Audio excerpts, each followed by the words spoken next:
Attitude like a young O'Shea with an AK. Okay, don't you tell these motherfuckers that my name is O'Shea. What is the Nation of Podcation Daily Podcast? I'm O'Shea. Make sure you guys hit that like and subscribe button.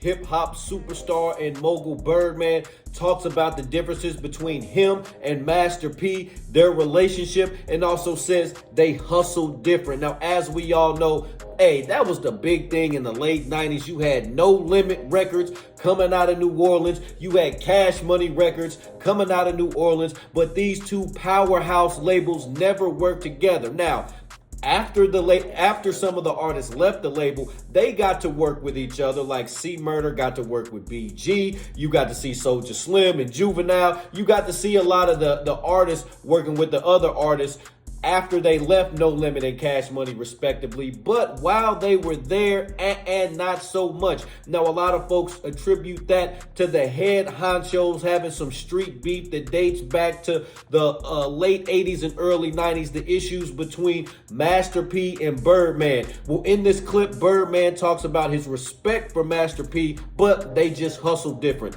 Let's take a look at this clip. Master P did a great job. I always salute dude for his accomplishments. I respect him as a hustler and as a man. He did great, but I think what we did was a little bit different.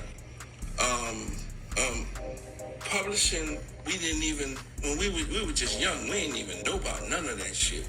You hear me? So when we got in the business, all we was trying to do was sell records and rap.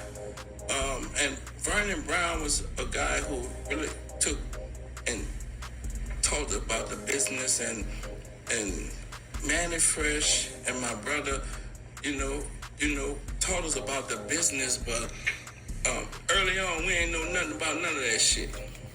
Nothing about none of the business part of it. And once I got into it and I completely stopped rapping and I gave Wayne the flow. All right, so there we have it. Like you said, Birdman just says him and Master P hustle different. Now, we all know Master P's hustle was, he's going to drop 5-6 albums a month on your ass for 2 or 3 years in a row. I mean, it felt like when I was in high school, every single week it was a new No Limit album coming out, sometimes two. Now, Cash Money, they started to do more releases like that. They were doing more. Theirs wasn't so every week. There was probably, once every, 2 or 3 months they were dropping. But the quality of the music was high. New Orleans had taken over hip hop. I would probably say from right after Pac and Biggie was gone in late 96, 97. That's when, DMX took over. That's when Jay-Z took over. That's when Master P took over